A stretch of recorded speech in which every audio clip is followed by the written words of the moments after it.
السلام علیکم ورحمۃ اللہ وبرکاتہ۔ وصیت کی اہمیت۔ اہم پوائنٹس۔ نبی کریم صلی اللہ علیہ وآلہ وسلم نے فرمایا، کوئی بھی شخص وصیت کے بغیر 2 دن سے زیادہ نہ گزارے۔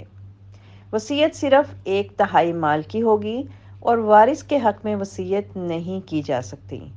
غلط وصیت پر سخت پکڑ ہوگی۔ نبی کریم صلی اللہ علیہ وسلم نے اپنے صحابی کو بھی اپنی مرضی سے زیادہ وصیت کرنے کی اجازت نہیں دی۔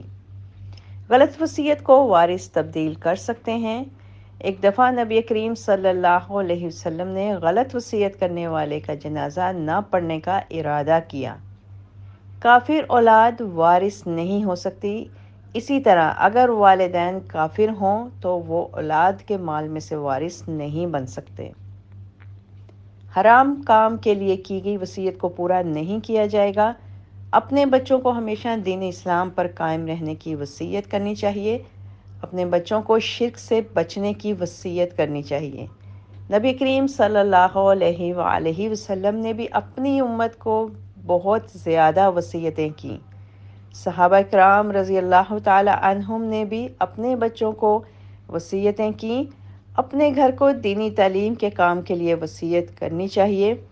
اس کے علاوہ میت اپنے کفن دفن اور اس میں غیر شرعی امور سے بچنے کی وصیت ضرور کرے۔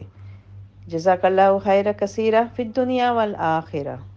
يا بني أقم الصلاة وأمر بالمعروف وانه عن المنكر واصبر على ما أصابك إن ذلك من عزم